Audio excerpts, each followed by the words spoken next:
Très bien, les amis, bon mercredi à tous. Allons droit au but. Enfin, je vais toujours un peu droit au but. Je dois vous dire, l'épisode d'hier, ils sont vraiment en colère contre moi. Les Yobots sont vraiment en colère contre moi.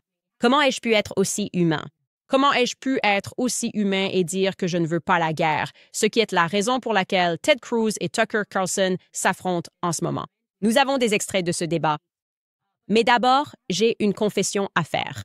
Je suis tellement lassée des fesses en cendres sur Internet. Sincèrement, ça commence à m'endormir. Au début, c'était ce phénomène culturel, toute cette apocalypse. C'était très choquant. Des femmes, seins nus, réclamant justice pour leurs tétons. Ensuite, c'est devenu assez intéressant de comprendre pourquoi des gens consacraient leur vie à ça.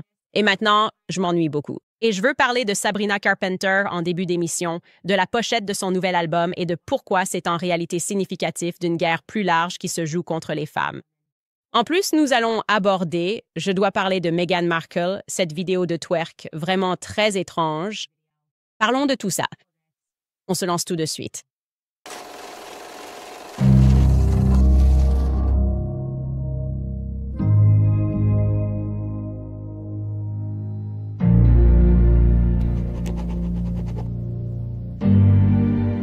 Très bien, les amis. Donc, je vous disais que j'avais tellement d'histoires que je voulais aborder pendant mon congé maternité. Et je tenais une liste continue sur mon téléphone. Et certaines de ces histoires sont culturelles. Certaines de ces histoires sont politiques. Donc, je veux commencer très rapidement par cet album viral de Sabrina Carpenter. Et je vous promets que j'ai quelque chose de très important à dire à ce sujet. Ce n'est pas juste un sujet léger de pop. C'est important. Donc, au cas où vous seriez comme moi et que vous n'auriez aucune idée de qui est Sabrina Carpenter, c'est une artiste. Elle s'appelle Sabrina Carpenter et elle est très populaire auprès des jeunes.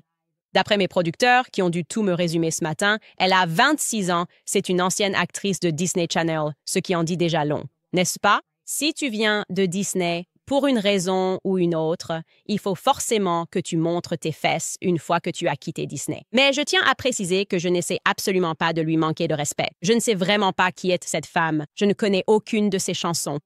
J'ai dû demander à mes producteurs de me les trouver ce matin. Et ce n'est pas parce qu'elle n'est pas vendable. De toute évidence, elle l'est. C'est juste que j'arrive à un âge où c'est moi le problème. Tu sais, la musique ne me plaît tout simplement plus. D'accord.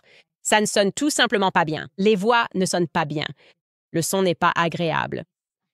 On dirait une grand-mère quand je parle. C'est peut-être le cas. Tout est bizarre et trop pop. Et j'ai grandi en écoutant Lauryn Hill, tu vois, de vraies voix. J'ai grandi en écoutant Whitney Houston. Et il faut bien admettre qu'il y a une différence qualitative entre la musique d'hier et celle d'aujourd'hui. Pour vous donner un exemple très rapide de cela, voici Whitney Houston réduite à sa seule voix. Écoutez ça.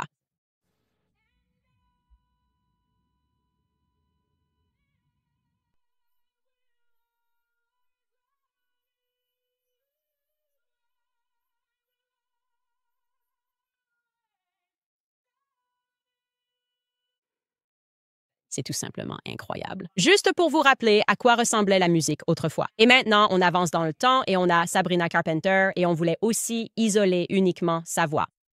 Et elle a des chœurs, même si elle dit que c'est a cappella. Mais voici le son de Sabrina Carpenter aujourd'hui.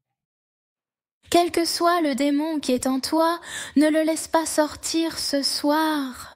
Je leur dis que c'est juste ta culture et tout le monde lève les yeux au ciel. Oui, je sais. Donc ce n'est pas pour moi. J'ai l'impression que je pourrais le faire. C'est comme beaucoup parler.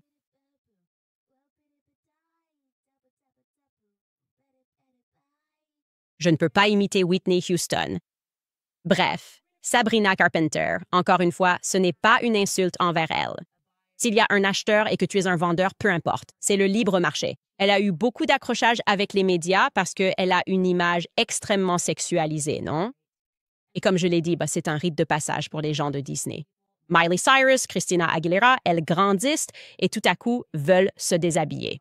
Et Sabrina fait partie de ces personnes. Même si elle a 26 ans, ce n'est pas comme si elle sortait tout juste de Disney à un peu plus de 20 ans, elle a 26 ans. Et elle a l'impression qu'elle doit encore augmenter la controverse. Comme si ce n'était pas suffisant d'être simplement explicite sexuellement. La voici en couverture de Rolling Stone. Sa musique est très explicite sexuellement, d'après ce que mes producteurs m'ont dit. Mais maintenant, elle sort la pochette de son dernier album et je veux vous montrer ça.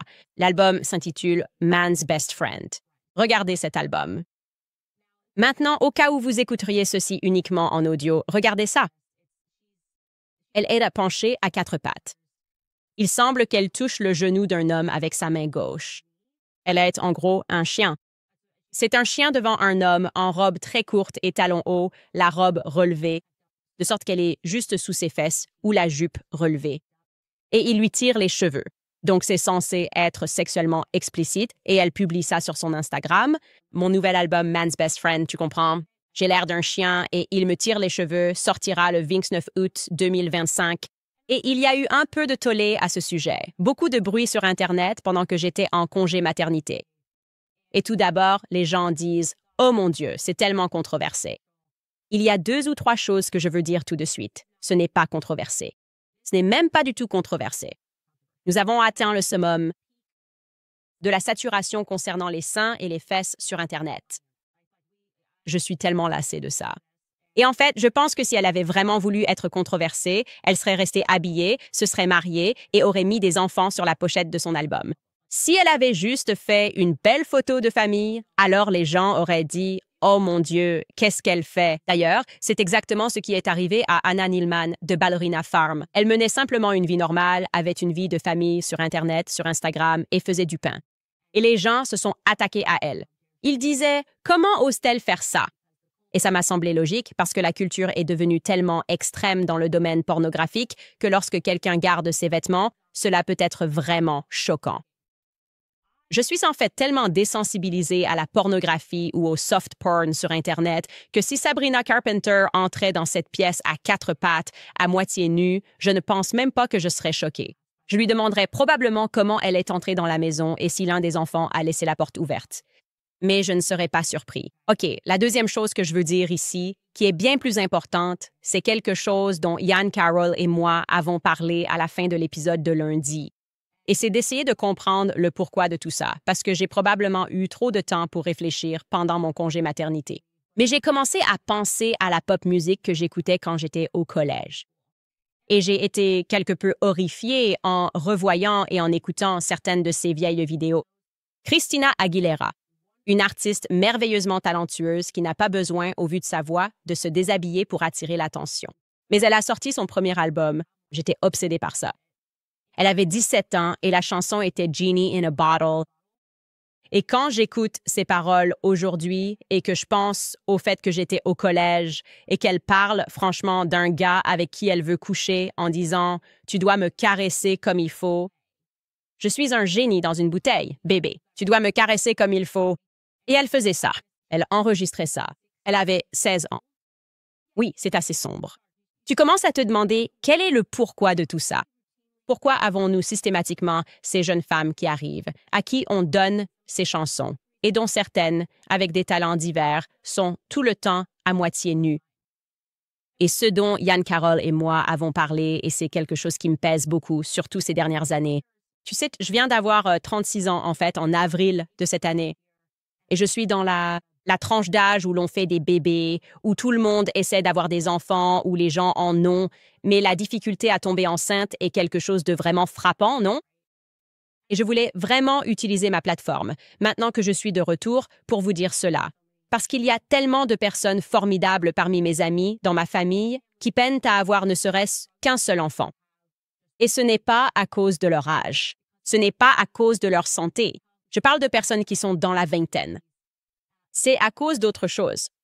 Et je sais que j'ai tendance à pencher vers les théories du complot. Je suppose que les gens disent que je suis une complotiste. Je pense simplement que je me fie aux faits. Et factuellement, d'après les recherches que j'ai faites et ce que j'apprends sur notre histoire, ce n'est pas un hasard si tant de femmes ont du mal à avoir ne serait-ce qu'un enfant. Il y a bel et bien une guerre de longue date contre votre fertilité. Et je veux simplement m'assurer que les jeunes femmes aient l'opportunité de prendre conscience de cela, parce que je sais que beaucoup de femmes, en arrivant dans la trentaine et lorsqu'on commence à avoir ces conversations, regrettent la façon dont elles percevaient leur fertilité quand elles étaient plus jeunes. Comme s'il y avait quelque chose qui n'allait pas chez vous. Comme beaucoup de femmes en grandissant, et je me mets moi-même dans ce groupe d'ailleurs, donc je ne me montre pas moralisatrice ici. Vous savez où j'en étais. J'étais de gauche. J'aurais dit que j'étais féministe. J'aurais dit, vous savez que les femmes doivent prendre la pilule parce que cela les libère. Et c'est parce que nos esprits sont empoisonnés. Il y a une guerre contre la fertilité, il y a une guerre contre la famille. Et c'est très réel. Ce message n'est pas un hasard. C'est ça. On pourrait prendre l'exemple du vaccin contre le COVID dont on a su instantanément qu'il avait un impact sur les menstruations des femmes, ce qui signifie qu'il affecte leur fertilité. Mais Big Pharma ne l'a pas reconnu avant 8 mois. Ils ont permis que les femmes soient manipulées. Ils ont laissé les femmes retrousser leurs manches et recevoir ce vaccin. Ils savaient que des femmes faisaient des fausses couches à cause de cela. Et ils ne l'ont admis que bien plus tard. Et pour certaines femmes, c'était tout simplement trop tard. Et comme j'ai fait une série, pour celles d'entre vous qui sont inscrites sur candiceowens.com, nous allons aborder le sujet de la contraception. Et j'ai fait une analyse approfondie de toute l'histoire de la contraception. Je veux que vous sachiez que ce n'est pas un hasard. Ils savaient, lorsqu'ils testaient ces produits sur des femmes internées dans des asiles, que le but était de les rendre infertiles. Les choses qui figurent sur ces brochures, quand on les examine, ces notices pour la contraception, disent explicitement que cela peut provoquer un cancer. C'est écrit là, cela cause l'infertilité. Cela peut provoquer ceci ou cela. Ce n'est pas du tout ainsi que c'est présenté aux jeunes femmes. Votre cerveau n'est pas développé. Jeune, on croit vivre toujours. Les autres paraissent vieux. Quelqu'un a un cancer, il ne sait pas qui est Sabrina Carpenter. Elle n'est pas dans le coup. C'est vrai, c'est vrai. Tout ça, c'est branché. Tu ne penses pas à l'adulte que tu deviendras plus tard. Et la réalité, c'est que la culture a déformé nos esprits pour nous faire croire que la promiscuité est la norme, n'est-ce pas? Que tu peux avorter, que tu peux avoir des tas d'avortements, que c'est toi qui décides, comme si tu étais maudite par la fertilité, comme si la fertilité était une malédiction, ce qui, soit dit en passant, est l'exact opposé de ce que toutes les sociétés à travers l'histoire humaine ont pensé de la fertilité jusqu'à maintenant. Même dans les sociétés païennes, il y avait des déesses de la fertilité. Cela a toujours été considéré comme un don. Et puis, si on avance jusqu'à aujourd'hui, si on avance jusqu'au temps moderne, soudainement, les femmes croient que c'est une malédiction, que tu puisses avoir un bébé et tu essaies de l'empêcher, tu prends toutes ces pilules. Tu ne sais pas l'effet quand tu les prends, mais je ne sais pas, peut-être que le médecin t'a dit de prendre la pilule pour te débarrasser d'un bouton. Parce que c'est comme ça, là, je me suis réveillée et trouvé ça bizarre. Chaque fois que je vais chez le médecin, ils veulent-tu me prescrire la pilule contraceptive, donc j'ai l'impression de ne pas devoir la prendre. Ils diront, par exemple, « J'ai mal à la tête. Contrôle des naissances. » J'ai un bouton. Contrôle des naissances. Mon cycle menstruel n'est pas normal. Contrôle des naissances. Et je veux que vous commenciez tous à voir la conspiration derrière cela, surtout parce que je sais qu'il y a tellement de jeunes femmes qui regardent ce podcast, qu'il y a véritablement une guerre contre votre fertilité et que l'on vous vend cette forme de promiscuité comme une sorte de liberté.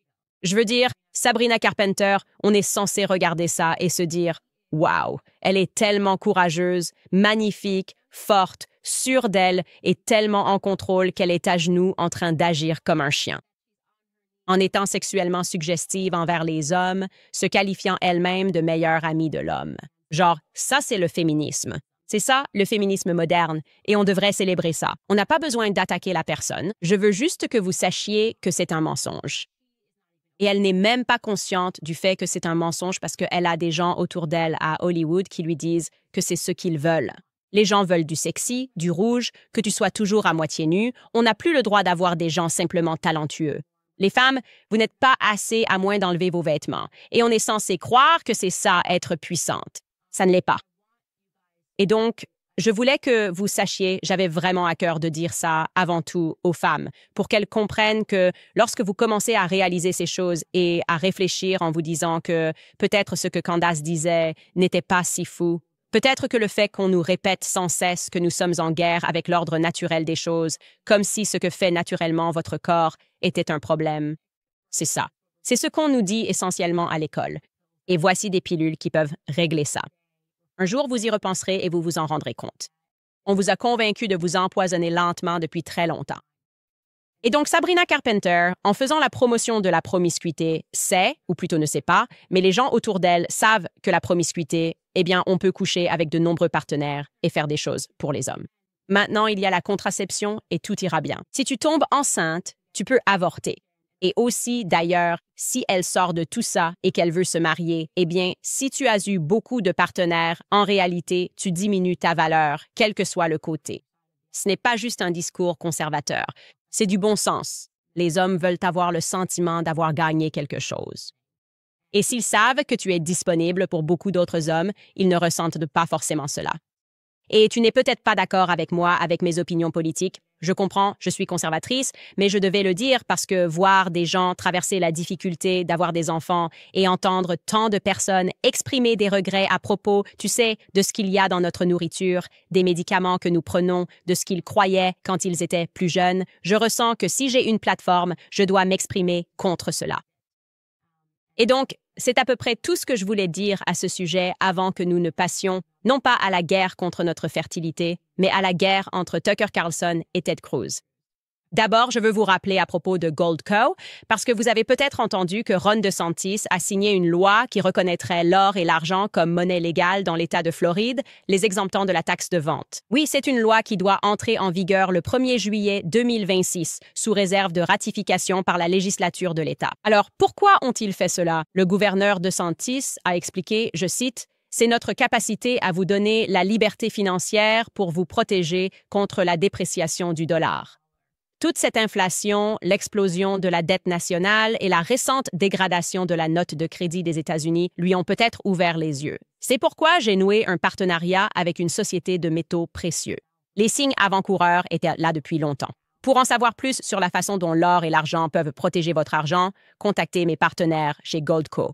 C'est une excellente entreprise en qui j'ai confiance et qui m'a énormément aidé. Il suffit de visiter CandisLikesGold.com. Pour recevoir un kit or et argent gratuit de 2025, vous découvrirez également leur offre bonus argent illimité. Rendez-vous à nouveau sur CandisLikesGold.com.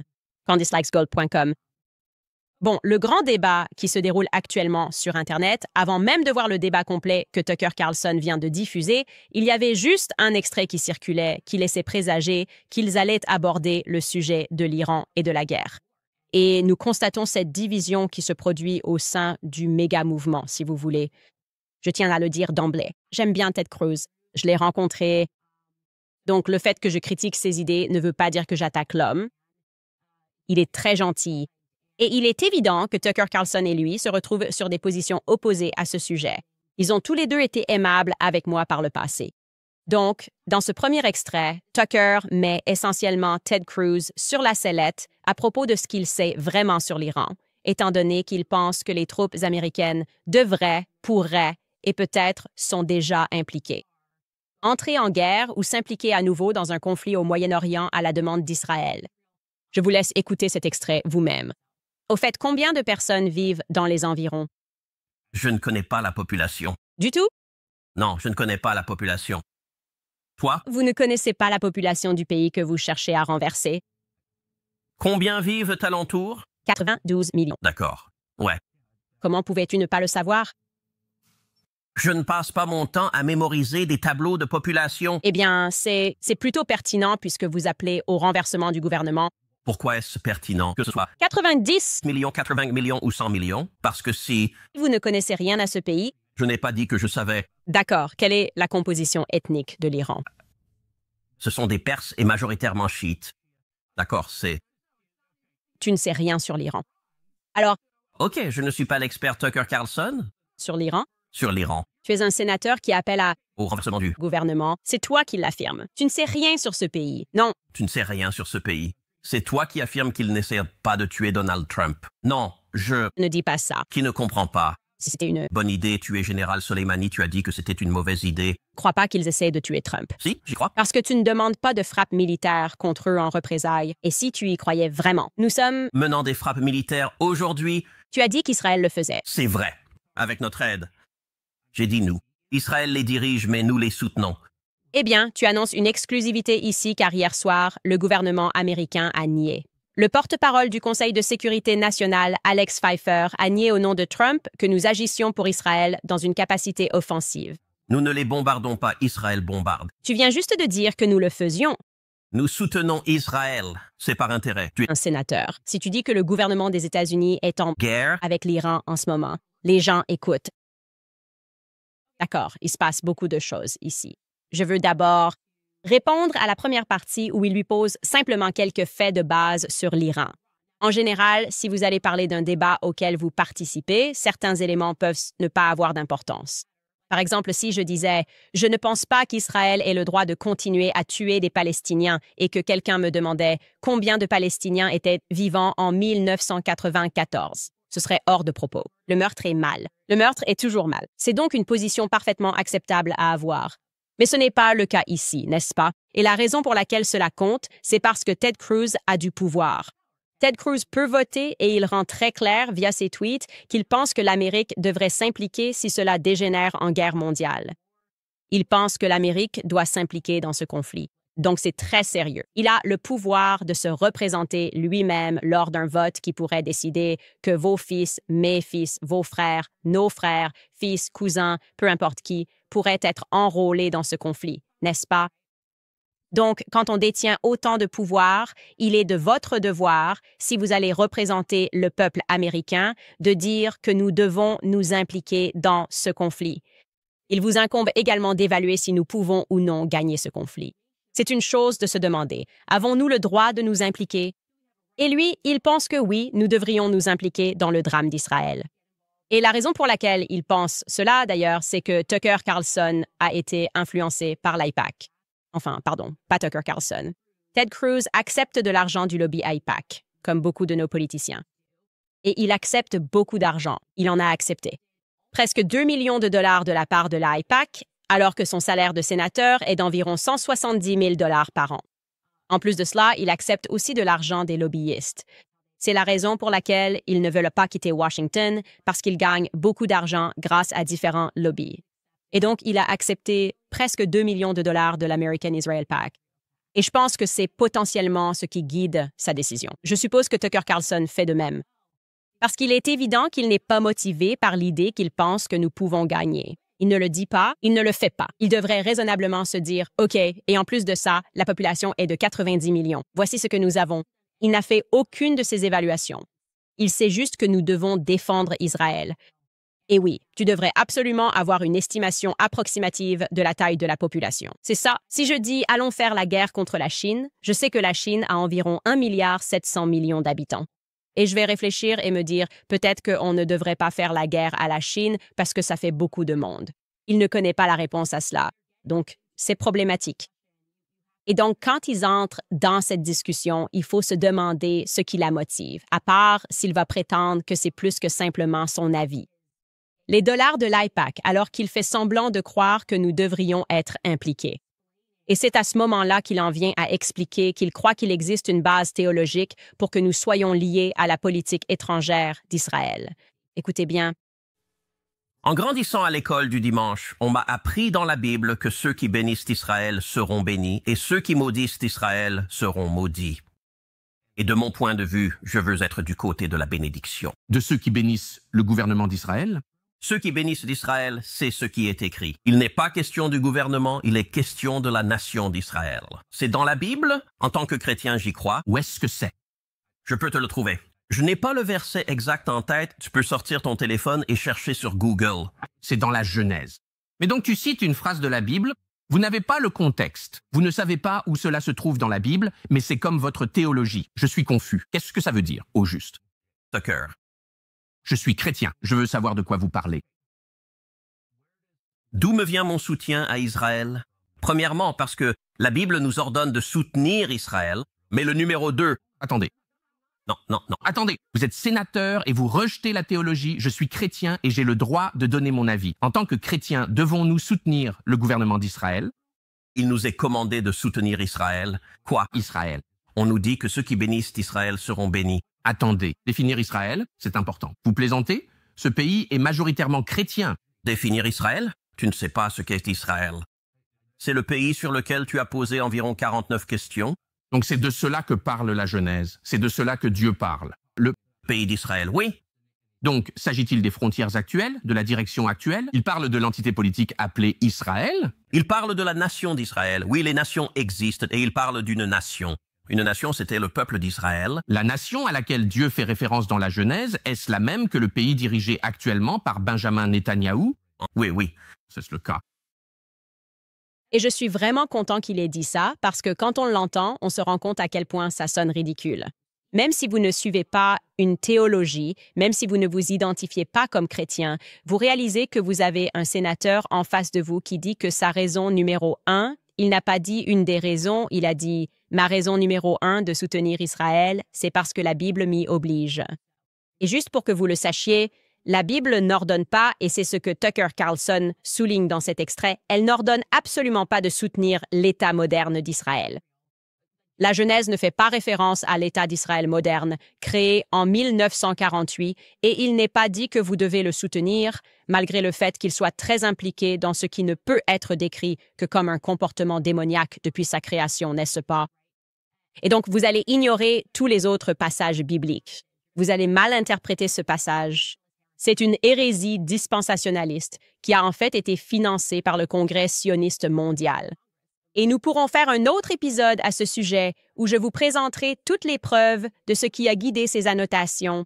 Tout cela provient vraiment de la Bible Scofield, l'hérésie de la Bible Scofield. Scofield lui-même était un véritable imposteur qui a été financé, est parti à l'étranger et prétend avoir écrit toutes ses notes dans la Bible, expliquant aux gens comment lire leur Bible, la première fois que des annotations étaient placées sous les passages. Donc, voici ce que dit la Genèse et voici ce que cela signifie. Et c'est ainsi que cette hérésie est arrivée en Amérique. Puis, d'une manière ou d'une autre, ce type parvient à faire de son livre le plus imprimé et Oxford Press le soutient, tout cela parce qu'il était comme un pasteur quelconque. Vous voyez l'idée ici. C'était vraiment un effort financé pour que les chrétiens comprennent mal la Bible. Et Ted Cruz fait partie de ces chrétiens. Et donc, il dit que c'est la première raison pour laquelle il soutient ce qu'ils font. Donc, il est prêt à soutenir la criminalité de Benjamin Netanyahou simplement parce qu'il est en terre d'Israël. C'est-à-dire qu'il affirme que c'est l'État-nation d'Israël, selon cet argument. Si soudainement, les Israéliens actuels en Israël partaient tous et qu'on y installait un groupe d'Iraniens, alors il dirait la même chose parce que c'est un lieu, n'est-ce pas? Donc Ted Cruz dirait « Ma Bible me l'ordonne. Je serai béni en bénissant ceux qui bénissent Israël. » Il parle d'un lieu, d'un endroit physique, et n'importe qui pourrait s'y trouver. Il le soutiendrait. C'est absurde. C'est totalement insensé de sa part de suggérer cela. Et comme je l'ai dit, c'est aussi une catastrophe théologique. Et il est tellement important que les gens apprennent l'histoire, la véritable histoire de la Bible Scofield et de cette croyance dispensationaliste moderne qui a été si toxique pour notre politique étrangère et qui a été largement encouragée.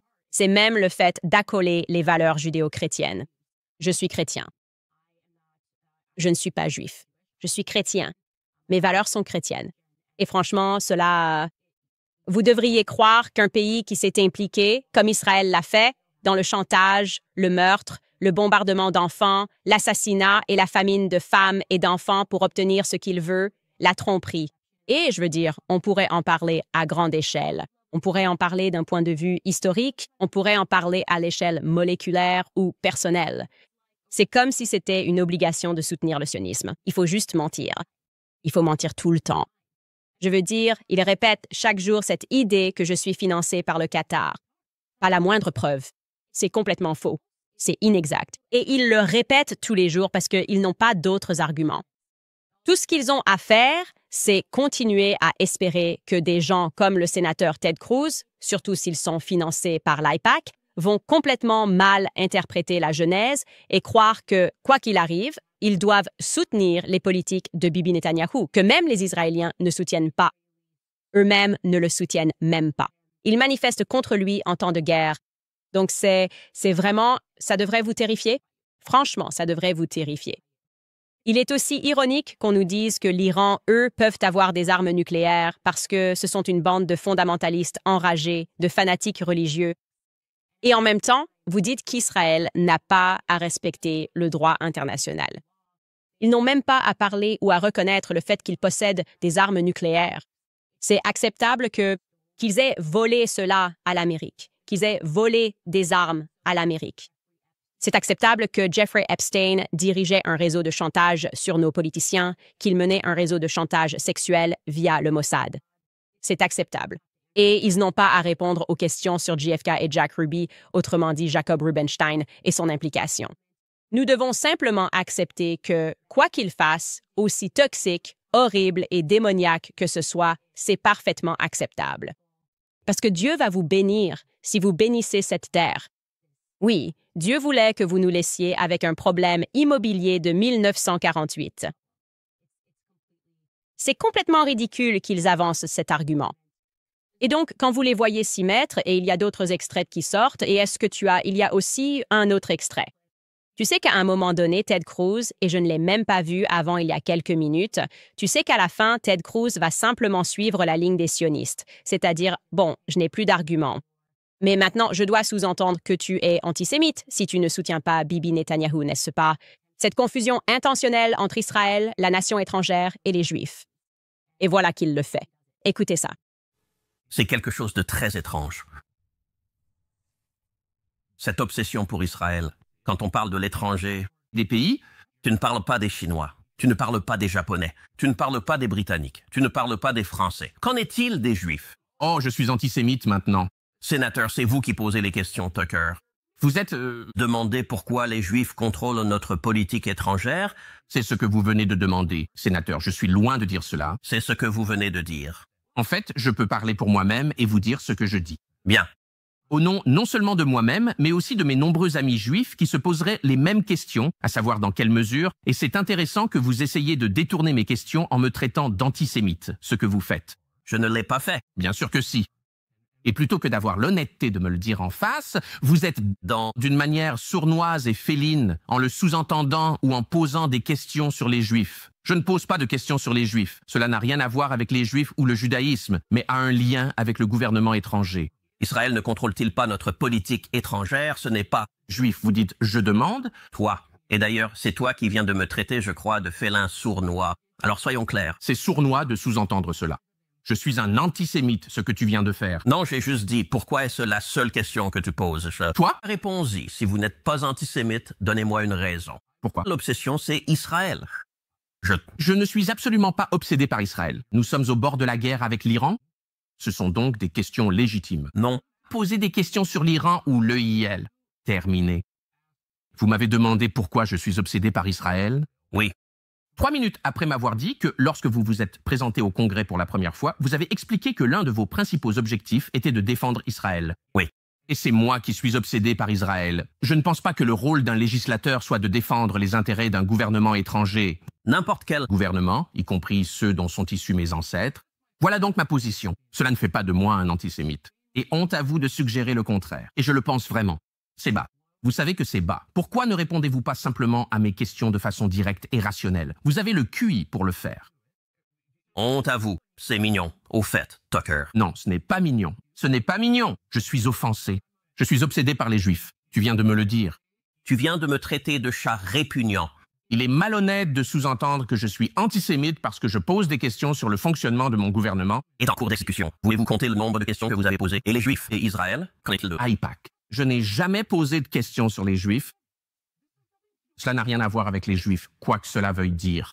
Cela concerne un gouvernement étranger. Et encore une fois, honte à toi de confondre les deux. Oui, ils utilisent toutes les ficelles. Et il y a en fait cette Israélienne, une ancienne ministre israélienne, je crois qu'elle s'appelle Shalemitz, et elle est filmée en train de dire que c'est une astuce que nous utilisons. Comme si tout le reste échoue, si quelqu'un remet en question Israël, on le traite simplement d'antisémite. Et donc, c'est directement tiré du manuel sioniste qui dit que si quelque chose que nous faisons est tellement indéfendable, il faut dire que ceux qui le remarquent sont obsédés et que c'est parce qu'ils détestent les Juifs. C'est la plus vieille haine du monde. Tu détestes juste les Juifs. C'est comme, non, vous prenez des milliards de dollars chez nous chaque année et vous exigez que nous nous impliquions dans votre conflit au Moyen-Orient. Bien sûr que nous avons le droit de parler d'Israël. Et comme je l'ai dit, vous verrez cela encore et encore. Et quand les gens décident, non, en fait, ça ne me blesse pas parce que je sais que ce n'est pas vrai. Je sais que c'est en fait une attaque de débat vraiment médiocre. C'est juste une attaque ad hominem. Et ils cherchent à s'instruire davantage sur l'État d'Israël. Plus vous découvrez de choses, plus cela devient indéfendable. À titre d'exemple, je vais vous parler de quelque chose qui s'est passé dans le passé. Vous vous souvenez quand Kyrie Irving, ils ont essayé d'annuler cet homme, d'annuler toute sa carrière de basketteur parce qu'il a partagé un lien sans aucun commentaire, il est allé sur Twitter et il a tweeté un lien Amazon vers un documentaire. Maintenant, si la réaction qu'il a eue, si personne n'avait réagi, je ne pense même pas que quelqu'un aurait vu le tweet. Honnêtement, c'était tellement absurde. Et c'était un tweet vers un documentaire intitulé From Hebrews to Negroes. Et ils ont juste dit « Oh mon Dieu, il doit passer par des étapes pour être autorisé à revenir en NBA ». Skylar, en fait, pourrais-tu afficher quelles étaient les étapes qu'ils voulaient que Kyrie Irving suive? J'aurais dû te demander de sortir ça avant l'émission, mais ils voulaient que Kyrie Irving passe par 6 étapes. Et bien sûr, l'ADL était impliqué. Ils voulaient qu'il fasse un don à l'ADL, qu'il passe du temps à Brooklyn avec des personnes juives parce qu'il a partagé un lien vers un documentaire. Ce qui, si tu veux réfléchir, d'accord, si tu avances l'argument que nous sommes les Juifs originels de cette terre sans apporter aucune preuve à cet effet, chacun a le droit de dire « Je suis d'accord avec ça »,« Je ne suis pas d'accord avec ça », et on devrait pouvoir en débattre. Et ils allaient anéantir toute la vie de Kyrie Irving. Préviens-moi quand tu l'auras, Skylar. D'accord, c'est parti. Source, les Nets ont communiqué à Kyrie Irving 6 éléments qu'il doit remplir pour réintégrer l'équipe. Il doit présenter ses excuses et condamner le film. Il doit faire un don de 500 000 $ à des causes contre la haine. Il doit suivre une formation à la sensibilité, une formation contre l'antisémitisme, rencontrer l'ADL et des dirigeants juifs. Et ensuite rencontrer Josiah pour démontrer sa compréhension. Tout ce qu'il a fait, c'est partager un lien vers un documentaire. Je ne plaisante pas. Et donc, ce qui est vraiment fou, c'est que j'ai dû, en gros, quand j'ai moi-même été annulée pour avoir dit que le Christ est roi et parce que je n'étais pas d'accord avec ce qui se passe à Gaza, j'ai vraiment dû m'instruire sur ces sujets. Et j'ai été choquée par le fait qu'ils annulent Kyrie Irving, qu'Israël l'annule, pour des informations qui venaient en fait d'Israël lui-même ou de ce qu'était Israël, ce qui, avant qu'Israël ne devienne une nation, était en réalité simplement la Palestine. Recherchez Abraham Pollock. C'est incroyable. D'ailleurs, la thèse de ce documentaire est que ce ne sont même pas les Juifs d'origine, mais en réalité des Khazars issus d'une communauté turque. Il y a donc cette théorie du complot khazar qu'il qualifie de théorie du complot antisémite. Je tiens à préciser que les personnes qui occupent d'Israël aujourd'hui sont des Khazars. L'idée que les Juifs sont originaires du royaume de Khazarie est une théorie du complot antisémite. Et regardez maintenant ceci. Skylar fait venir Abraham Pollock. Et c'est ce que je veux dire. Ce sont les ruses qu'ils utilisent. D'où vient cette théorie du complot antisémite? Ça venait d'eux. Cela vient de quelqu'un qui a dit « Je veux découvrir qui sont les Ashkénazes ». Et il était plus que qualifié pour le faire en tant qu'anthropologue. Et il était vivant. Abraham Pollock, on y va. Abraham Nahum Pollock était un historien israélien, professeur à l'Université de Tel Aviv depuis sa création, professeur d'histoire médiévale et fondateur du département d'histoire du Moyen-Orient. Ses principaux domaines de recherche étaient l'histoire juive, l'histoire arabe, les nations de l'islam et de l'Afrique et l'histoire des Khazars. Maintenant, faites défiler vers le bas. Encore une fois, je fais tout cela en direct, donc cela peut prendre 1 seconde. Essentiellement, il publie un livre et dit « Ah, j'ai réussi. Ma recherche est terminée. En fait, nous sommes les Khazars et nous venons d'une tribu turcique. » Et ils avaient ces tribus turciques, les Ishkanazes, les Ashkanazes, et c'est ce que nous sommes réellement. Je veux être clair. Ce livre a été publié, le livre intitulé Khazaria, Histoire d'un royaume juif en Europe. Et il affirme que les Khazars étaient la base démographique des Juifs qui habitaient l'Europe de l'Est. Et c'était un travail tellement révolutionnaire de sa part.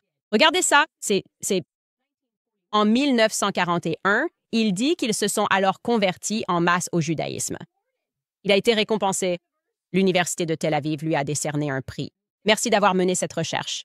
Encore une fois, cela se passe avant l'État moderne d'Israël. Et devinez quoi? Il a aussi, comme vous pouvez le voir, servi dans les forces de défense israéliennes, IDF, donc on ne va pas le traiter d'antisémite, n'est-ce pas? Il a servi dans l'IDF pendant la création de l'État d'Israël.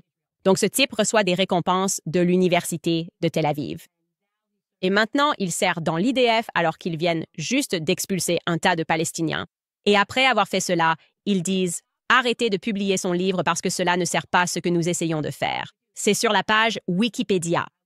Je veux que ce soit montré que c'est bien sur la page Wikipédia. Le rabbin a dit que nous devrions arrêter de publier ce livre parce que cela ne sert pas notre argument, celui que nous avançons maintenant, à savoir que nous sommes les Juifs d'origine.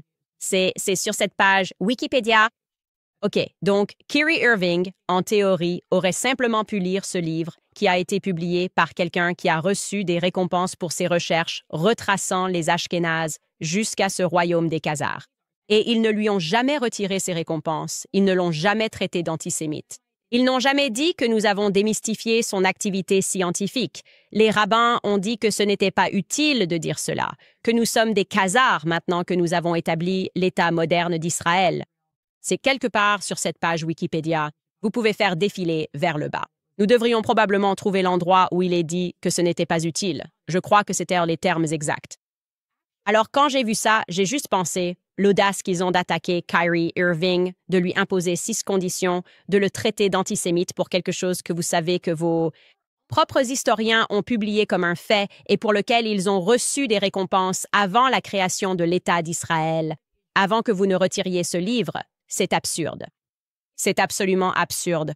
Et plus vous trouverez de petites choses comme ça, ou les raisons pour lesquelles on nous traite d'antisémites, essentiellement, c'est si vous connaissez un tant soit peu l'histoire de l'État moderne d'Israël, si vous vous renseignez sur la famille de Bella Hadid et comment ils ont obtenu leur terre, c'est là qu'ils vous attaquent le plus violemment. C'est lorsqu'il y a une part de vérité qu'ils vous attaquent le plus fort. Et il existe des tonnes de livres. J'ai lu davantage de livres écrits par d'anciens soldats de Tzahal, des personnes qui ont vécu en Israël. De nombreux historiens ont écrit des livres dans ce sens. Mais je voulais que vous sachiez que c'est un niveau de manipulation mentale auquel ils participent aujourd'hui. Genre, la science, c'est comme le COVID. La science a changé. L'anthropologue s'est trompé. On ne lui a jamais retiré sa récompense.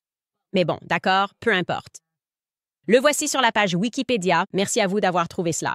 On peut lire, néanmoins, les mêmes hypothèses que Pollack a présentées dans son livre ont été la cible de critiques dans divers milieux en raison de leurs possibles répercussions sur le droit des Juifs à s'installer en Israël. Dès 1944, l'historien juif Aaron Ziv affirmait, je cite, « Je ne sais pas quel plaisir et quelle dignité il trouve dans notre ascendance turco-mongole plutôt que dans notre ascendance juive. » Et donc, ils ont tout simplement mis fin à cela. Ils se sont dit que ce n'était pas acceptable et ils ont arrêté de publier ce livre. Donc, je voulais simplement faire une défense très tardive de Kyrie Irving parce que, comme je l'ai dit, plus on creuse, plus on se rend compte que ce sont des mensonges, de la tromperie et l'audace de vouloir détruire la vie des autres lorsqu'ils découvrent quelque chose qui est manifestement vrai ou du moins que vous considérez comme une vérité manifeste. Si vous avez réécrit votre histoire et décidé que cela n'est plus pertinent et qu'Abraham Pollock est un antisémite notoire, très bien. Mais tout ce que je dis, c'est que vous feriez mieux de le condamner avant de condamner Kyrie Irving, parce que je commence à en avoir un peu marre de ça. D'ailleurs, pour aller plus loin sur ce point, je voulais vous montrer ce titre de la paix aujourd'hui. Pour poursuivre sur l'affirmation de Ted Cruz selon laquelle il s'agit d'une compréhension chrétienne que nous devons soutenir cet État. 34 personnes ont été tuées aujourd'hui lors de la journée la plus meurtrière de fusillades près du nouveau centre de distribution alimentaire de Gaza. Donc des enfants courent pour chercher de la nourriture et ils se font tirer dessus. Ces images sont disponibles. Vous pouvez les voir sur X. Je les ai retweetées. Évidemment, nous ne pouvons pas les montrer sur YouTube, sinon nous risquons d'avoir des problèmes, car il est interdit de montrer de la violence sur YouTube. Mais encore une fois, comment pouvez-vous regarder cela chaque jour, voir ces enfants pleurer, voir ces adultes se vider de leur sang et affirmer avec sérieux que Dieu va me bénir si je détourne le regard? Cela me met un peu mal à l'aise. D'accord, c'est tout ce que j'ai à dire sur ce sujet. Très rapidement, je voudrais aussi passer à un sujet plus amusant ou plus léger avant de lire certains de vos commentaires. Je voulais également dire que Meghan Markle a publié sa danse de future maman, ce que j'ai vu.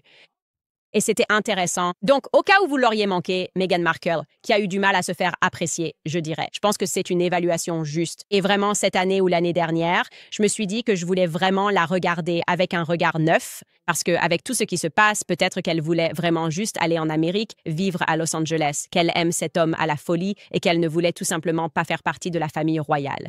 D'accord? Parfois, l'amour, c'est comme ça. C'est vraiment difficile avec elle et, je dirais, son manque de clarté de marque. Alors, elle décide de publier ce clip d'elle et de son mari en train de danser, de twerker à l'hôpital avant la naissance de sa fille. Elle a publié ça récemment, je veux être très claire. Elle a publié ça il y a quelques semaines et personne ne sait vraiment pourquoi elle l'a publié. Comme un TBT à l'époque où la sauce piquante ne marchait pas, où la nourriture épicée ne marchait pas. Et donc, quand il n'y a plus rien à faire, ici, elle écrit « Il y a 4 ans, Il s'est aussi passé que la naissance de nos 2 enfants a eu lieu 1 semaine après la date prévue. Donc, quand la nourriture épicée, toutes ces marches et l'acupuncture n'ont pas fonctionné, il ne restait plus qu'une chose à faire, rire. Et voici le clip. Et c'est elle et c'est le prince Harry. Et il a de bons mouvements. Et elle danse, elle tient son ventre et ils sont à l'hôpital. Et elle fait du twerk et danse. Et c'est censé être vraiment relatable, sauf que ça me dérange. Et je vais vous dire pourquoi ça me dérange et vous pourrez me dire si vous pensez que je suis injuste. Ça me dérange d'abord parce que c'est un mensonge, non? Elle n'est pas à l'hôpital en train d'essayer de déclencher le travail en faisant du twerk. L'hôpital ne vous donnera pas un lit parce que vous essayez de déclencher le travail. Vous n'y êtes pas autorisé. Croyez-moi sur parole, j'ai eu 4 enfants. À moins que vous ne soyez littéralement en plein travail, même si vous l'êtes, mais que vous n'êtes pas assez dilaté, ils ne vont pas vous donner un lit d'hôpital, d'accord? Donc, vous n'êtes pas allé à l'hôpital en disant « Hey, j'ai 1 semaine de retard. Est-ce que ça vous dérange de me donner une chambre et de m'admettre pour que je puisse essayer de twerker avec Harry et voir si ça fait venir le bébé? » Non, tu avais déjà accepté le déclenchement parce que tu étais une faible du groupe. Tu étais à l'hôpital et ils allaient te donner de la pitocine pour déclencher l'accouchement. Et puis, tu as eu cette idée avec ton mari de twerker et de mettre une caméra. C'est cette partie qui me dérange vraiment. Installer une caméra, la fixer, et puis vous commencez tous les 2 à twerker. Parce que dans sa tête, elle se disait « Je vais sortir ça plus tard dans un documentaire Netflix ou le publier plus tard pour montrer aux gens à quel point je suis accessible. » Sinon, tu peux très bien avoir un moment mignon avec ton mari sans l'enregistrer. Sérieusement, pourquoi filmer ça? Pour quelle raison? Pourquoi filmer ça à l'hôpital? Et au cas où tu penserais que je suis injuste, 1 semaine après avoir publié ça, elle va dans un podcast, celui d'Emma Grede, Aspire. Et Emma Grede l'interroge, tu sais, elle reçoit beaucoup de haine. Les gens ne pensent pas que tu es authentique. Qu'est-ce que tu as à dire à ceux qui pensent que tu n'es pas authentique? Et voici ce que Meghan Markle répond. Tu dois être authentique. Il suffit d'être authentique. Tu as vu ma danse de future maman? Sérieusement, arrête! D'abord, est-ce que je peux juste te parler du timing de ça? Le moment choisi pour cela. On l'a peut-être regardé une 20aine de fois hier. Et j'étais genre... D'accord? Sortons de là. Elle dit donc que vous avez besoin d'une preuve de mon authenticité. Je viens de me laisser tomber en twerkant. Évidemment, je suis authentique. Elle évoque donc ce sujet pour dire qu'il y a maintenant des relations publiques. J'ai prouvé mon authenticité en twerkant avec mon mari dans une pièce. Ce n'est pas une façon habituelle de répondre à cette question. Si quelqu'un me demandait si je suis authentique, je dirais que je n'ai pas besoin de justifier que je suis authentiquement qui je suis. Tu vois, mon mari et moi, on n'a pas besoin de répondre à Internet. Mais elle, on a publié la vidéo. Ça prouve qu'on est authentique. T'as vu la mère de mon enfant twerker? Ça me rappelle le commentaire d'Hillary Clinton sur la sauce piquante dans The Breakfast Club, quand elle était en campagne et qu'elle est passée sur Power Cent 5. Et à ce moment-là, la chanson de Beyoncé était numéro 1 mondial. C'était I Got Hot Sauce in My Bag, Swag. Je crois que ça vient de Formation. Et ils ont demandé à Hillary Clinton, encore une fois, d'être plus accessible. Et voilà ce que Hillary Clinton a réellement dit quand elle se présentait à la présidence. Qu'est-ce que vous emportez toujours avec vous? Sauce piquante. Vraiment? Ouais. Vraiment. Vous recevez des informations en ce moment même? Sauce piquante? Du piment dans mon sac, du butin? Sauce piquante, très piquante. Vraiment? Oui. Je veux que vous sachiez que les gens vont voir ça et dire « OK, elle flatte les Noirs ». D'accord. Et Ça fonctionne? Respect, elle répond. Ouais, je fais de la démagogie. Mais est-ce que ça fonctionne? En fait, je la respecte un peu pour ça. J'aime un peu Hillary pour ce moment-là. C'était très authentique. Mais c'est ce que ça dégage. Comme je l'ai dit, il n'y a pas de clarté de marque. On dirait qu'elle est perdue. C'est comme si, il y a 2 semaines, Meghan Markle vendait des pots de confiture à 3 millions de dollars, alors qu'elle récolte du miel frais dans son jardin sur une musique joyeuse, en saupoudrant des petits cœurs sur ses pâtisseries, expliquant qu'elle adore mettre des décorations partout, dans ses céréales ou ailleurs, dans l'ouverture la moins authentique qui soit pour une émission de cuisine, entièrement coiffée et maquillée, habillée tout en blanc, entourée de célébrités, alors qu'elle se promène dans son jardin. C'est du Martha Stewart tout craché. C'était littéralement elle le mois dernier. Elle veut nous faire croire que c'est vraiment qui elle est. Elle est Martha Stewart. Elle est Gwyneth Paltrow. Et c'est pour ça que ça marche pour Gwyneth Paltrow, parce que c'est vraiment qui elle est. Elle a grandi dans une richesse incroyable. Elle ne peut pas s'identifier à nous. Gwyneth Paltrow ne peut pas s'identifier à nous. Et c'est pour ça que les gens l'aiment, parce qu'elle est authentique. Tu vois, elle dit « Je bois du bouillon le matin. J'avais un poney quand j'avais 1 an. Je ne sais même pas ce que ça veut dire de ne pas avoir un chef et une femme de ménage 24 heures sur 24, 7 jours sur 7. Je ne peux pas m'identifier à vous, les petites gens, et je respecte ça. J'aime Gwyneth Paltrow pour ça. C'est authentique.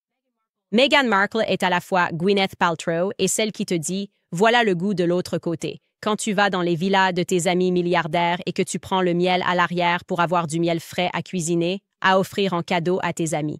Mais en plus, elle twerk. J'ai juste besoin de l'un ou de l'autre. J'ai besoin que tu twerk. J'ai besoin de Sexy Red. J'ai besoin que Cardi B reste authentique, tu vois, ou alors que tu sois Gwyneth Paltrow. Et puis, la dernière chose gênante que j'ai vue et dont il fallait vraiment que je parle, c'est qu'elle utilise encore son titre HRH, son Altesse royale, quand elle offre des cadeaux personnels à ses amis. C'est la chose la plus prétentieuse que j'ai jamais entendue, surtout venant de quelqu'un qui prétend ne pas vouloir être une royale. Pourquoi signes-tu des choses pour tes amis avec Son Altesse royale, la duchesse de Sussex? Si ce sont vraiment tes amis, ils devraient te gifler. Au fait, j'ai moi aussi un titre, littéralement. Vous ne le savez peut-être pas, c'est très chic parce que mon mari a un titre au Royaume-Uni. Donc techniquement, je suis littéralement l'honorable Candace Farmer. S'il vous plaît. Donnez-moi 22 000 coups de poing au visage si jamais je commence à vendre des produits sur candiceholland.com avec écrit l'honorable Candace Farmer. Je veux juste pouvoir me connecter avec tout le monde dans le podcast. Je vous envoie juste de petits cadeaux et des touches de l'honorable Candice. Vraiment, frappez-moi directement au visage. Je ne supporte pas l'authenticité, enfin l'inauthenticité. Ça doit s'arrêter. J'ai essayé avec toi, Meghan. Vraiment. Tu dois choisir une voie. Tu dois t'y tenir. D'accord. C'est tout ce que je dis. D'accord. Avant que je lise certains de vos commentaires, on a parlé de beaucoup de choses aujourd'hui. Je veux vous rappeler la Wellness Company parce que vous vous souvenez de cette vidéo virale de RFK utilisant du bleu de méthylène pour rester concentré, énergisé et mentalement résilient. Eh bien, vous pouvez désormais profiter de ces mêmes bienfaits grâce à Recharge de la Wellness Company, le nutraceutique formulé par des médecins qui offre une combinaison inédite de bleu de méthylène, NAD et PQQ, créant ainsi une formule unique conçue pour optimiser la fonction mitochondriale, améliorer votre énergie et renforcer votre clarté mentale. Le bleu de méthylène traverse la barrière hémato-encéphalique pour améliorer la concentration et les fonctions exécutives en augmentant la production d'ATP, le carburant des cellules. Il agit aussi comme antioxydant et anti-inflammatoire, aidant à protéger contre le vieillissement et les dommages cellulaires. Donc, si vous cherchez un véritable avantage mental et physique, Recharge vous l'apportera. Rendez-vous sur tuberosy.health.candace. Utilisez le code Candace et vous bénéficierez de 15% de réduction ainsi que de la livraison gratuite. Vous sentirez la différence d'une pensée plus claire avec Recharge. Encore une fois, visitez tuberosy.health/Candice et utilisez le code promo Candice au paiement. Je rappelle aussi Pure Talk, car je peux vous dire que vous pourriez réduire votre facture de téléphone portable de moitié tout en soutenant une entreprise américaine. Une entreprise qui partage vos valeurs au même moment. Des valeurs comme le soutien aux anciens combattants et la création d'emplois américains. Vous n'aurez pas à sacrifier la couverture, car ce sera sur le réseau 5G le plus fiable d'Amérique. C'est la seule entreprise de téléphonie mobile recommandée par l'émission Pure Talk, dirigée par des vétérans qui investit dans une équipe de services clients basée aux États-Unis, afin que vous bénéficiez du meilleur support possible. Si vous êtes chez Verizon, AT&T ou T-Mobile, rejoignez les centaines de milliers de personnes qui ont réussi à réduire de moitié leur facture de téléphone portable. C'est exact, la famille moyenne économise plus de 1 000 $ par an en faisant le changement. Pure Talk est l'opérateur téléphonique de ma famille et moi, et il peut devenir le vôtre aussi. Vous pouvez changer en 10 minutes à peine en allant sur puretalk.com Owens avec des forfaits à partir de seulement 25 $ par mois. Il n'y a aucune raison d'attendre. Rendez-vous sur puretalk.com Owens et passez à Pure Talk, un service sans fil par des Américains pour des Américains. Très bien, les amis, passons à vos commentaires. Qu'est-ce que vous pensez aujourd'hui? À quoi penses-tu? D'accord, Sarah écrit à propos de Sabrina Carpenter. La tante de Sabrina Carpenter a prêté sa voix à Bart Simpson. C'est une agente du secteur, formée pour cela. Oui, si vous faites partie de mon club de lecture parce que nous lisons Hollywood Babylone, vous comprenez, nous comprenons. Ça a toujours été une histoire de sexe et la semaine prochaine, nous allons parler des fêtes et rituels sexuels qu'ils pratiquaient lors du tournage de leur premier film. C'est fou. Vous avez raison, l'industrie a toujours été comme ça. Buckeye Bell écrit « À l'extérieur des concerts de Sabrina Carpenter, des pilules du lendemain étaient distribuées à tout le monde, même aux mineurs. » Mon producteur dit en fait que c'était Olivia Rodrigo. Donc, une autre artiste. Et oui, c'est triste qu'il fasse ça, distribuer des pilules du lendemain. Et vous pouvez le voir ici dans l'article. Pourquoi? Pourquoi? Leur talent ne suffit-il pas à les porter? Ou bien reconnaissez-vous qu'il y a bel et bien un agenda? Et je vous le dis, il y a une guerre contre votre fertilité. Et quand la plupart des femmes s'en rendent compte, il peut être trop tard. Scott écrit « Ted soutient Israël parce que la Bible dit qu'il doit le faire. » Puis il dit que l'ayatollah est un fanatique religieux. C'est un fou, mais un type de fou particulièrement dangereux parce qu'il est animé par la ferveur religieuse.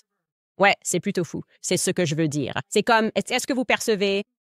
N'est-ce pas un peu hypocrite de dire qu'ils sont dangereux, qu'ils sont des fanatiques religieux, et en même temps de dire « Je dois soutenir Israël parce que ma Bible ne me l'ordonne pas, mais parce que je pense qu'elle me l'ordonne. » À cause de l'une des campagnes de désinformation les plus réussies de tous les temps, qui a eu un impact sur notre pays, sur notre politique étrangère et sur nos politiciens, à savoir la Bible de Sheffield. Marcy écrit « Donc j'imagine que les enfants des années 90 doivent vivre 2 guerres froides et une guerre mondiale alors. Ça craint d'être nous. C'est vraiment nul d'être nous. » Monica Munoz écrit « Salut Candice, tu es incroyable et tellement inspirante. Je voulais te demander des conseils pour améliorer mes compétences en recherche. Je suis victime du système scolaire public défaillant. Il faut acheter des livres. C'est la seule façon de faire. Ils ont même déjà aseptisé le web. Et donc, tu le savais pendant le COVID, tu ne trouvais pas d'autres opinions sur le COVID. Le vaccin était incroyable. C'est tellement génial. Et j'ai même constaté que lorsque je faisais la série Shot in the Dark sur les vaccins pour enfants, je devais payer pour accéder à d'anciennes études médicales. C'était en fait un exercice assez coûteux, c'est pourquoi j'ai ensuite créé la série Shot in the Dark afin de pouvoir l'offrir aux parents, parce qu'ils protègent. Ce qu'ils font vraiment, c'est qu'ils veulent effacer l'histoire pour que nous vivions dans un présent perpétuel, exactement comme dans 1984. Le livre de George Orwell le suggère, ils veulent que tu sois dans ce présent éternel. Il n'existe pas d'histoire, car dès que tu apprends l'histoire, cela perturbe ton présent perpétuel. Quel meilleur exemple de cela, d'ailleurs, que le sujet d'Israël? Je vivais dans un présent perpétuel et en réalité, je ne connaissais rien de l'histoire. Mais oui, c'est vraiment ça. Il faut aller acheter des livres, il faut vraiment faire des recherches, se connecter à d'autres personnes et être prêt à avoir des conversations avec des gens avec qui, normalement, on n'irait pas. Cette idée paraît complètement folle. Et généralement, ça vient de quelque part, vous savez, et s'ils ont tort, vous le découvrirez grâce à vos propres recherches. Et s'ils ont raison, vous serez content d'avoir accepté une idée qui pouvait vous paraître étrange au premier abord. Elle écrit « J'ai été assez bête pour me faire vacciner contre la COVID avec le vaccin J&J en 2021 pour le travail. Je suis tombée enceinte environ 6 mois plus tard et ma grossesse n'était pas viable à cause d'une trisomie 17. Le médecin a dit que c'était une anomalie génétique. J'ai trop peur pour réessayer. » N'ayez pas trop peur de réessayer. N'ayez surtout pas peur de réessayer. Et vous savez, le vaccin contre la COVID, sans aucun doute, ils ont, comme je l'ai dit, dû admettre qu'il avait un impact sur les menstruations des femmes et ils n'ont jamais voulu faire le lien avec le fait qu'il pouvait aussi affecter la fertilité. Bien sûr, si cela affecte vos menstruations sont l'indicateur de votre fertilité. C'est littéralement de cela qu'il s'agit. Et ils nous ont tellement éloignés de notre propre corps. Et oui, c'est le cas. C'est bien que nous puissions avoir ces conversations ouvertes et que les gens découvrent les vaccins d'une nouvelle manière. Je pense que la COVID, tout ce que nous avons traversé a en fait été globalement positif parce que ce que je dis, comme le fait d'avoir toute une série consacrée à l'enseignement sur les vaccins, je n'aurais probablement jamais pu le dire sans être caricaturée comme une folle anti-vaccin il y a 5 ans. Donc oui, la conversation sur la santé s'améliore en Amérique. Clément écrit « C'est vraiment intéressant de voir comment les mêmes électeurs et politiciens républicains qui critiquent Sleepy Joe pour financer les efforts de guerre en Ukraine sont tellement pro-guerre contre l'Iran. Quelle est la différence? La différence, c'est que Joe avait une excuse parce qu'il avait la démence. Quelle est l'excuse de Trump? C'est ce que je veux savoir. Quelle est son excuse? En fait, je me dis, bon, Joe avait la démence et quelqu'un d'autre dirigeait les choses. Quelle est l'excuse de Trump? Pourquoi quelqu'un d'autre dirigerait-il les choses? Pourquoi Bibi Netanyahu dirige-t-il les choses? Il n'a pas d'excuse. Et c'est pour ça que la base est en colère. Nous en avons le droit. Juna Perberry écrit « Je t'aime, ma sœur en Christ. Je me demande ce qui t'a convaincu, toi et qui, de te convertir au catholicisme. » La Bible Scofield a été publiée en 1901. La KJV date de 1611. La foi catholique ne ressemble en rien à la manière originelle des premiers disciples du Christ, je ne cherche pas la polémique, je suis simplement curieuse. Ce n'est pas très intéressant, c'est comme « qui a assemblé la Bible ?» Les gens disent « la foi catholique ne ressemble en rien à la manière originelle des premiers disciples du Christ ». Je ne comprends vraiment pas ce commentaire, et j'ai constaté que pour moi, et encore une fois, cela pourrait faire l'objet d'un épisode bien plus long, et ça devrait l'être. Mais quand j'avais des réticences à propos de la foi catholique, parce que lorsque mon mari et moi nous sommes mariés, j'étais protestante et lui était catholique. Je me suis rendu compte que je répétais simplement des choses. Je ne savais même pas pourquoi je disais ça. Je ne savais pas qui avait mis ça dans ma tête. Et généralement, si je dis des choses que je ne peux pas défendre et que c'est juste comme facile à déclencher, comme les catholiques adorent Marie. D'où est-ce que je tiens ça? Qui m'a dit ça? Pourquoi chaque personne qui a un problème avec la foi catholique a-t-elle une fixation? Et ils disent que ce n'est pas vrai. Les catholiques n'adorent pas Marie. Mais pourquoi est-ce qu'on disait tout ça? Ou je suppose, quand j'étais protestant, pourquoi est-ce qu'on disait ça? Je me disais, c'est étrange. Et puis j'ai trouvé très étrange que les chrétiens en Amérique semblent, et je dirais même cela, des influenceurs chrétiens, avoir plus de ressentiment envers les catholiques qu'envers les Juifs et Israël. C'est bizarre, non? Genre, d'accord, nous sommes tous les deux dans le Nouveau Testament, pourquoi il faut comprendre que tu as été conditionné de cette façon? Si ton réflexe, c'est de préférer défendre l'État d'Israël et Bibi Netanyahou plutôt que de défendre un catholique, c'est que quelqu'un t'a inculqué ces idées. Donc, tout a commencé par le fait de remettre en question ma propre façon de penser. Et évidemment, mon mari est le chef de famille, et donc ces conversations avaient lieu parce que nous avions des enfants. Et moi, quoi qu'il arrive, je croyais que mon mari était le chef de famille et donc nos enfants allaient être baptisés catholiques. Mais je voulais le comprendre. Je voulais comprendre pourquoi, avec tout le faste et l'encens de l'Église catholique, il y était attiré, surtout qu'il avait grandi dans l'Église anglicane. C'était un chrétien évangélique convaincu, sa famille et sa foi aussi. Et il a décidé de faire la transition, enfin de se convertir au catholicisme quand il était à l'université d'Oxford alors qu'il étudiait la théologie. Et je pense que mon mari est la personne la plus brillante que je connaisse. Donc je savais qu'il y avait quelque chose qui m'échappait. Qu'est-ce qui l'a poussé à s'éloigner? Quelqu'un qui a toujours eu une foi forte et qui a toujours voulu apprendre la théologie, qui a toujours été attiré par ce sujet. Qu'est-ce qui l'a poussé à abandonner l'évangélisme et à décider de se convertir au catholicisme, ce qui n'était pas une petite décision dans la famille où il a grandi? Et tout cela a été le début de mon propre cheminement. Et puis, bien sûr, il y avait ce côté étrange. L'insistance des médias sur le fait que nous devions vénérer Israël est devenue un peu inconfortable pour moi. Bref, je voulais vous dire que, encore une personne, Brittany Douglas écrit « En matière de débat, Candace est au top, Candace et Jason vont en parler. Je dois vous préparer quelques extraits de ça pour la semaine prochaine. Mais Tucker n'est pas loin derrière elle. Ils amènent les gens à repenser leur vie. Tucker est fantastique. Je ne suis qu'un étudiant, j'apprends toujours. Et je ne me considère même pas comme un grand débatteur. Je pense que si l'on dit la vérité, on n'a pas à s'inquiéter d'un débat, parce que c'est simplement la vérité. Et c'est tout ce que j'ai à dire sur ce sujet. Je veux vous rappeler qu'un nouvel épisode de Shot in the Dark est disponible sur le site Web. Cette semaine, il porte sur la varicelle. Et nous allons parler des notices à ce sujet. Et nous, les enfants des années 90, on sait déjà qu'ils racontent n'importe quoi à propos de ce vaccin parce qu'on a tous eu la varicelle et on a tous survécu. On faisait des fêtes de la varicelle. On faisait le twerk de Meghan Markle avec tous nos frères et sœurs quand on avait la varicelle. Et maintenant, ils disent que les enfants vont en mourir. C'est la même chose pour chaque vaccin. Vous ne vous souvenez pas de la maladie, vous n'en avez aucun souvenir et vous êtes terrifié à l'idée de l'attraper parce que vous supposez que tout le monde en mourrait. Mais laissez-moi vous dire, personne ne mourait de la varicelle. Personne n'a perdu la vie à cause de la varicelle. Vous faisiez juste des fêtes. C'était quand même très démangeant et inconfortable, je dois le reconnaître. Bon, les amis, demain, je vais sortir un épisode avec Russell Brand. Alors restez à l'écoute pour ça. À part ça, on se retrouve à ce moment-là.